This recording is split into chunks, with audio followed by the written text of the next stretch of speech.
Hi dears, എന്തൊക്കെ എല്ലാവരുടെയും വിശേഷം? എല്ലാവരും സുഖമായിരിക്കുന്നോ? എൻ്റെ എല്ലാ കൂട്ടുകാർക്കും വലിയ പെരുന്നാൾ ആശംസകൾ കേട്ടോ. അപ്പോൾ ഞാൻ ഇന്ന് ഒരു സ്നാക്ക് റെസിപ്പിയും കൊണ്ടാണ് വന്നിട്ടുള്ളത്.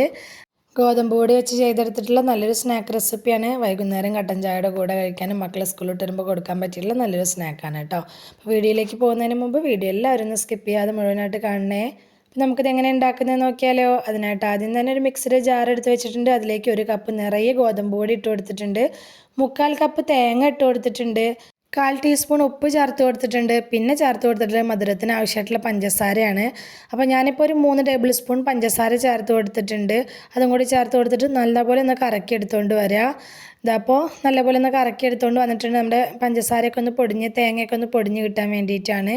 ഇനി നമുക്കിതിലേക്ക് ഒരു 3-4 ടേബിൾ സ്പൂൺ മാത്രം വെള്ളം ഒഴിച്ച് കൊടുത്തിട്ട് നമുക്കിത് വീണ്ടും ഒന്ന് കറക്കി എടുത്തുകൊണ്ട് വരിക. അപ്പോൾ നിങ്ങൾ നോക്കി വേണം വെള്ളം ചേർത്ത് കൊടുക്കാനായിട്ട്. നമുക്കിത് കുഴച്ചെടുക്കാൻ പാകത്തിന് വെള്ളം ചേർത്ത് കൊടുത്തിട്ട് ഒന്നുകൂടി അങ്ങ് കറക്കി എടുത്തുകൊണ്ട് വന്നിട്ടുണ്ട്. ഇനി നമുക്കിതൊരു ബൗളിലേക്ക് മാറ്റി കൊടുക്കുക. ഇനി നമുക്കിത് ചപ്പാത്തിയുടെ മാവൊക്കെ കുഴയ്ക്കുന്ന പോലെ നല്ലപോലെ ഒന്ന് സോഫ്റ്റ് ആയിട്ട് തന്നെ കുഴച്ചെടുക്കണം.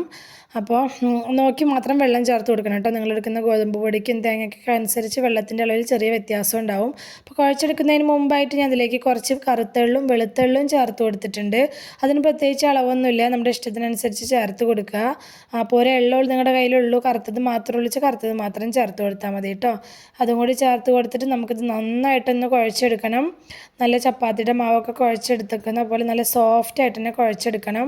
അപ്പോൾ ഞാനിതിലേക്ക് 1 ടേബിൾ സ്പൂൺ ബട്ടർ ചേർത്ത് കൊടുത്തിട്ടുണ്ട്. നിങ്ങളുടെ കയ്യിൽ ബട്ടർ ഇല്ലെങ്കിൽ നെയ്യ് ചേർത്ത് കൊടുത്താലും മതി കേട്ടോ. നെയ്യാണെങ്കിൽ നല്ല ടേസ്റ്റിയാണ്. അതും കൂടി ചേർത്ത് കൊടുക്കുക. എന്നിട്ട് നന്നായിട്ട് തന്നെ വീണ്ടും കുഴച്ചെടുക്കുക. അപ്പോൾ നല്ല ടൈറ്റായിട്ടൊക്കെ നമുക്ക് തോന്നുന്നുണ്ടെങ്കിൽ വീണ്ടും 1-2 ടേബിൾ സ്പൂണൊക്കെ വെള്ളം ചേർത്ത് കൊടുത്ത് കുഴച്ചെടുക്കുക. വെള്ളം ഒട്ടും കൂടി പോകരുത് കേട്ടോ. ഞാനിതപ്പോൾ നല്ല സോഫ്റ്റ് ആയിട്ട് നിന്ന് കുഴച്ചെടുത്തുകൊണ്ട് വന്നിട്ടുണ്ട്. ഇനി ഇത് പരത്തിയെടുക്കാൻ പാകത്തിനായിട്ട് ഞാൻ 2 ബോൾസാക്കി വെച്ചിട്ടുണ്ട്. ഇനി നമുക്കിതൊന്ന് നല്ല തിന്നായിട്ടൊന്ന് പരത്തിയെടുക്കണം. അപ്പോൾ സത്യം പറഞ്ഞാൽ ഇതിൽ പൊടി തൂവി കൊടുത്ത് പരത്തേണ്ട ആവശ്യമില്ല കേട്ടോ. പൊടി തൂവി കൊടുത്ത് പരത്തിയെടുക്കുന്നതിനേക്കാളും പൊടി തൂവി കൊടുക്കാതെ പരത്തിയെടുക്കുമ്പോൾ സിമ്പിളായിട്ട് പരത്തിയെടുക്കാൻ പറ്റും കേട്ടോ. കാരണം നമ്മൾ ഈ മാവിൽ തേങ്ങയൊക്കെ ചേർത്ത് കൊടുത്തതുകൊണ്ട് തന്നെ പെട്ടെന്ന് തന്നെ പരത്തിയെടുക്കാൻ പറ്റും. ഇതപ്പോൾ ഞാനിത് നല്ല കനം കുറച്ച് നല്ല തിന്നായിട്ട് തന്നെ പരത്തിയെടുത്തിട്ടുണ്ട്. ഇനി നമുക്ക് ഇഷ്ടമുള്ള ഷേപ്പിൽ കട്ട് ചെയ്തെടുക്കാം. ഞാനിപ്പോൾ ഒരു ഡപ്പയുടെ മൂടി വെച്ചാണ് കട്ട് ചെയ്തെടുക്കുന്നത്. നിങ്ങളുടെ കയ്യിൽ വേറെ ഷേപ്പിലുള്ള കട്ടറോ അങ്ങനെ എന്തെങ്കിലും ഉണ്ടെങ്കിൽ അത് വെച്ച് കട്ട് ചെയ്യുക. അതൊന്നും ഇല്ലെങ്കിൽ നല്ല കത്തി വെച്ച് നീളനെ വരഞ്ഞ് ക്രോസാക്കി വരഞ്ഞിട്ടൊക്കെ അങ്ങനെ വേണമെങ്കിലും കട്ട് ചെയ്തെടുക്കാം കേട്ടോ.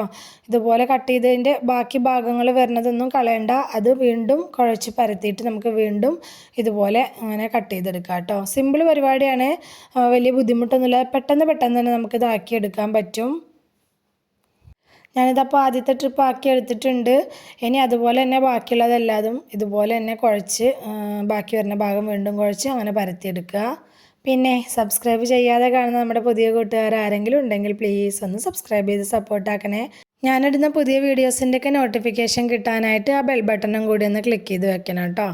അതുപോലെ തന്നെ നിങ്ങൾ വീഡിയോ കണ്ടുകൊണ്ടിരിക്കുന്ന സമയത്ത് ഇഷ്ടമാവുന്നുണ്ടെങ്കിൽ മറക്കാതെ ലൈക്ക് ബട്ടണും കൂടി ഒന്ന് പ്രസ് ചെയ്ത് വെക്കണേ. ലാസ്റ്റ് ചെയ്യാമെന്ന് വിചാരിച്ചിരുന്നിട്ട് മറക്കണ്ടെന്ന് വിചാരിച്ചിട്ടാണ് കേട്ടോ ഞാൻ ഇടയിൽ ഇപ്പോൾ തന്നെ പറഞ്ഞത്. ഞാനിതപ്പോൾ മുഴുവനായിട്ട് പരത്തിയിട്ട് കട്ട് ചെയ്തെടുത്തിട്ടുണ്ട്. ഈ സമയം കൊണ്ട് തന്നെ ഞാൻ അവിടെ എണ്ണ ചൂടാവാനായിട്ട് വെച്ചിട്ടുണ്ടായിരുന്നു. അപ്പോൾ ഓയിലൊക്കെ നല്ലപോലെ ചൂടായി വന്നിട്ടുണ്ട്. ചൂടായ എണ്ണയിലേക്ക് നമ്മൾ ഉണ്ടാക്കി വെച്ചിട്ടുള്ള ഓരോ സ്നാക്കും ഇതുപോലെ ഇട്ട് കൊടുക്കുക. അപ്പോൾ ഇട്ട് കൊടുക്കുന്ന സമയത്ത് എണ്ണയ്ക്ക് നല്ല ചൂടുണ്ടായിരിക്കണം. ഇട്ട് കൊടുക്കൽ കഴിഞ്ഞാൽ ലോ ഫ്ലെയിമിലേക്ക് മാറ്റണം കേട്ടോ. ഇല്ലെങ്കിൽ ഇത് പെട്ടെന്ന് തന്നെ കരിഞ്ഞു പോവും, പെട്ടെന്ന് തന്നെ കളറ് ചേഞ്ചായി പോവും. അങ്ങനെ ഉണ്ടാവാതിരിക്കണമെങ്കിൽ ലോ ഫ്ലെയിമിലേക്ക് മാറ്റി വെക്കണം. എന്നിട്ട് നമ്മളിത് ഒരുപാട് അങ്ങ് കുത്തി നിറച്ചിടുകയും ചെയ്യരുത് കേട്ടോ. അപ്പോൾ ഇത് അങ്ങനെ പൊള്ളച്ച് വരാനായിട്ട് ബുദ്ധിമുട്ടായിരിക്കും. നമ്മൾ ഒഴിച്ചു കൊടുത്തിട്ടുള്ള ഓയിലിനനുസരിച്ച് മാത്രം നമ്മളിതിലേക്ക് സ്നാക്ക് ഇട്ട് കൊടുക്കാവൂ. ഒരു സൈഡ് ഇതുപോലെ കളറാവുമ്പോൾ തിരിച്ചിട്ട് കൊടുക്കുക. എന്നിട്ട് മറ്റേ സൈഡും അതുപോലെ കളറാവുന്നത് വരെ ഒന്നങ്ങ് വെയിറ്റ് ചെയ്യുക. ഇതപ്പോൾ ഞാൻ ആദ്യം ഇട്ട് കൊടുത്തത് ആയിട്ടുണ്ട്. അത് ഞാൻ എണ്ണയിൽ നിന്ന് കോരി മാറ്റുന്നുണ്ട്. ബാക്കിയുള്ള എല്ലാ സ്നാക്കും ഞാൻ അതുപോലെ തന്നെ ഫ്രൈ ചെയ്തെടുത്തിട്ടുണ്ട് കേട്ടോ. അപ്പോൾ നമ്മൾ എണ്ണയുടെ ചൂട് എന്തായാലും ശ്രദ്ധിച്ച് വേണം ചെയ്യാനായിട്ട്. ഇട്ട് കൊടുക്കുന്ന സമയത്ത് ഒന്നങ്ങ് ഫ്ലെയിം കൂട്ടി വയ്ക്കുക. ഇട്ട് കൊടുക്കൽ കഴിഞ്ഞ ശേഷം പെട്ടെന്ന് തന്നെ ലോ ഫ്ലെയിമിലേക്ക് മാറ്റുക. അധികം എണ്ണയൊന്നും കുടിക്കാതെ കിട്ടിയിട്ടുള്ളൊരു സ്നാക്കാണ് കേട്ടോ. ഒട്ടും തന്നെ എണ്ണ കുടിക്കാതെ ഈ സ്നാക്ക് നമുക്ക് കിട്ടും. ഇതാ മുഴുവനായിട്ട് ഞാനിതപ്പോൾ ഇവിടെ ഫ്രൈ ചെയ്തെടുത്തിട്ടുണ്ട്. അപ്പോൾ വൈകുന്നേരം ഒരു കട്ടൻ ചായയുടെ കൂടെയൊക്കെ കഴിക്കാനായിട്ട്, അതുപോലെ മക്കൾ സ്കൂൾ വിട്ട് വരുന്ന സമയത്ത് ഈവനിങ് സ്നാക്കായിട്ട് കൊടുക്കാനൊക്കെ പറ്റിയിട്ടുള്ള നല്ലൊരു റെസിപ്പിയാണ്. ഇത് ചായ ഒന്നും ഇല്ലെങ്കിൽ പോലും വെറുതെ നടന്ന് കഴിക്കാനും നല്ല ടേസ്റ്റാണ് കേട്ടോ. തീർച്ചയായിട്ടും നിങ്ങളൊന്ന് ട്രൈ ചെയ്ത് നോക്കണേ, നിങ്ങൾക്ക് എന്തായാലും ഇഷ്ടമാവും. വീഡിയോ ഇഷ്ടമായിട്ടുണ്ടെങ്കിൽ മറക്കാതെ ലൈക്ക് ചെയ്യണേ. അതുപോലെ തന്നെ നിങ്ങളുടെ അഭിപ്രായങ്ങളൊക്കെ കമൻ്റായിട്ട് പറയണം. റെസിപ്പി ഇഷ്ടമായിട്ടുണ്ടെങ്കിൽ അത് നിങ്ങളുടെ ഫ്രണ്ട്സിനോ ഫാമിലിക്കോ ഒക്കെ ഒന്ന് ഷെയർ ചെയ്ത് കൊടുക്കുക കൂടി വേണേ. ഇതുവരെ കൂടെ നിന്ന് സപ്പോർട്ട് ചെയ്തിട്ടുള്ള എൻ്റെ എല്ലാ മുത്തുമണികൾക്കും ഒരുപാട് നന്ദി. എന്നാൽ ശരി, സിമ്പിൾ ആൻഡ് ടേസ്റ്റി റെസിപ്പിയുമായി ഞാൻ വീണ്ടും വരാം. ബൈ.